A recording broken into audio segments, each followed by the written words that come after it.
A registered nurse has been called to a family home to perform a mental health assessment on a young client exhibiting symptoms of depression. This scene depicts the nurse's lack of empathy in her interaction with the client and the client's family.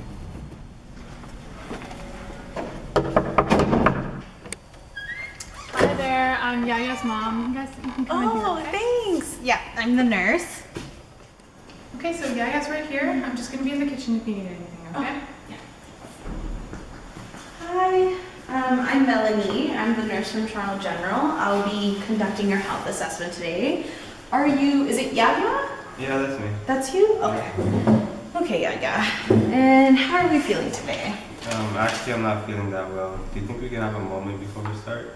A moment? I just drove here in traffic and you're asking for a moment. This will only take 2 seconds. I'm sure you'll be fine, okay? We don't have time for a moment, Yaya. What's that smell? That's awful. Oh, I'm sorry. I think it must be my clothes. Your clothes? Yeah. What's in your clothes? Me and my mom live in a really small apartment, and sometimes she would cook like traditional food for me. And it would like sometimes rub off on me. Oh, that's awful. I can't believe you guys are eating that. You need to stick to just a simple lasagna, some spaghetti and marinara sauce because that smell is awful. So I guess you're not having problems with appetite then. Yeah, actually, I haven't been sleeping or eating very much. Sleeping. I'm so glad. You know what? I'm glad that you said that because I noticed your eye bags right away when I walked in. You were probably up all night on Netflix. Like my son does that every single night. And I guess you didn't know that you had to sleep well in order to be prepared for your assessment. Actually, no, I didn't. Actually, I've been feeling very tired and depressed lately. My girlfriend broke up with me, and I got kicked out of university. And I've been feeling real hopeless, and sometimes I wish it would just end here for me. So let me just get this right. You're sad about a girlfriend, a breakup. A breakup. That is not a real problem. When I was your age, you know what was a real problem? Trying to find a job, trying to support your family. That was a real problem. You guys this whole generation is way too emotional. This is just a breakup, Yaya. You're gonna get over this. Honestly, just give it a little bit of time and it's just a simple breakup, I promise. What is this? Are you cutting yourself? No, actually, those are just scars from a childhood accident. I fell down and got some gashes on my arm. Sorry for interrupting. How's everyone doing over here? How's he doing? So he's fine. It's actually just a breakup. So he's gonna be totally fine. I have a 9 o'clock appointment, so I actually gotta run. But he's gonna be fine. Yeah, this was great. I'll be back next week. And like I said, it's kind of just a phase. Like he's just going through a breakup. So he's gonna be fine. It was nice meeting you. Excuse me, nurse. I wouldn't have asked for this assessment if I wasn't seriously concerned about my son's mental health right now. He has been locked in his room all day long. I'm getting extremely worried and I have no idea what to do. I've just been looking on WebMD and trying to find some answers, but I feel like I can't handle this on my own, and I've been wanting to, send him to a psychologist or something. I just don't really know where to start, so I would love if you would just be able to sit with him for a few minutes longer and maybe just ask him a couple more questions. Right. Okay. So I'm sorry about your son, but it's not my fault that he turned out this way. And honestly, I'll just give you some advice. You gotta be firm with him. You just gotta be hard on him, just like the way our parents were hard on us. And it's a breakup. He's gonna be totally fine. Okay? I feel like you're being so insensitive. Insensitive? I'm assaulted. Are you kidding me? It's obvious that I'm the one with the nursing degree, and I've had these assessments done so many times. This is totally my field. If you're not happy with the work I've done here, then call my agency, call the hospital, and get another nurse to come in, and I'm sure she'll tell you the same thing. It's just a breakup, okay? I have to go now. I'm sorry. I gotta go.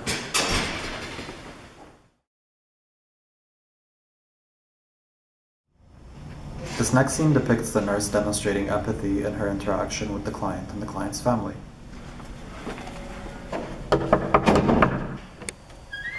Hi there, I'm Yaya's mom. You can come in here. Oh, Okay? thanks. Yeah, I'm the nurse. Okay, Yaya's right here. I'm just gonna be in the kitchen if you need me, okay? Okay, thank you. Okay. Good morning, Yaya. My name is Melanie. I'm a nurse from Toronto General Hospital.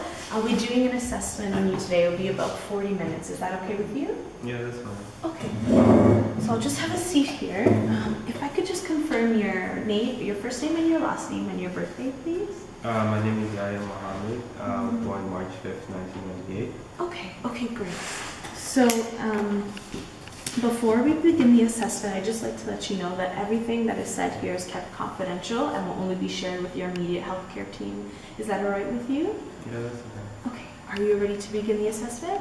Actually, do you think we could have a minute before we start? Before start? Yeah, of course.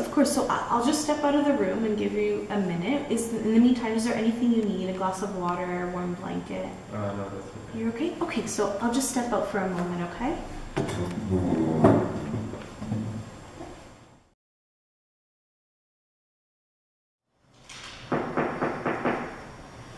Hi, Yaya. How are you feeling? Are you okay if we begin the assessment again? Yeah. Okay, great. So just have a seat here.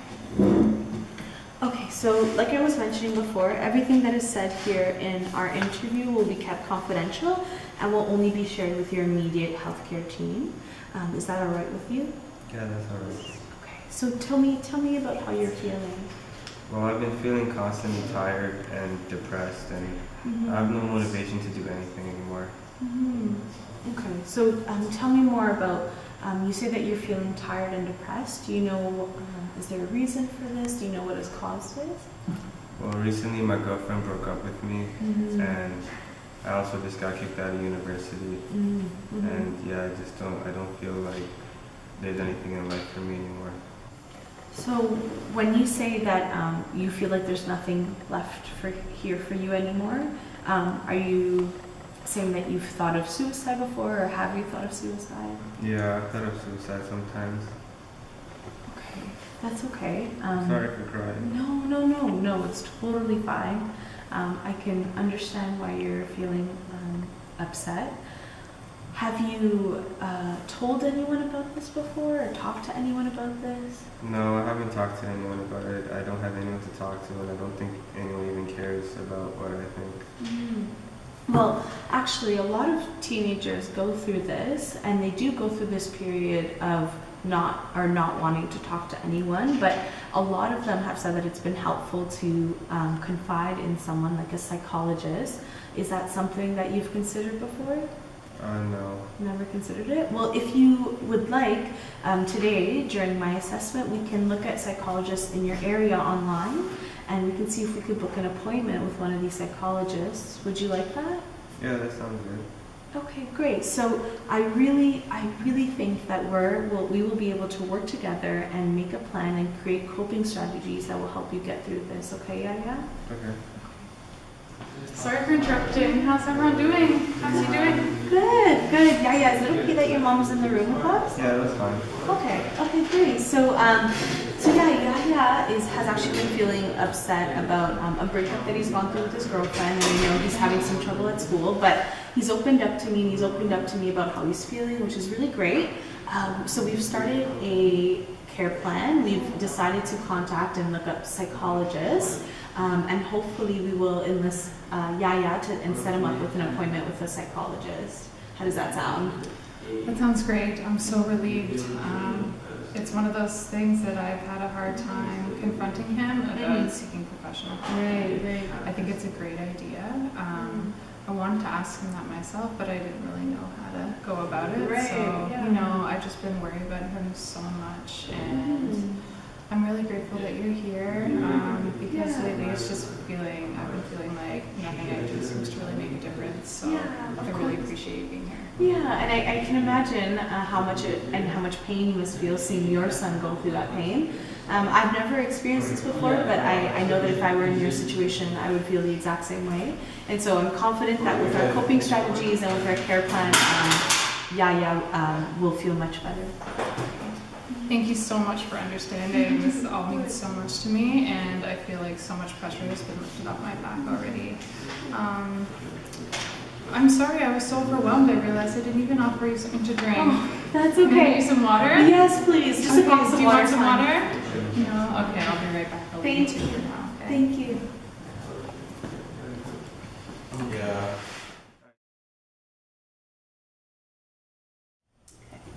This is our group reflection. We're just going to begin our reflection by introducing ourselves. So I'm Melanie. I'm Yaya. I'm David. I'm Jen. And I'm Kadisha.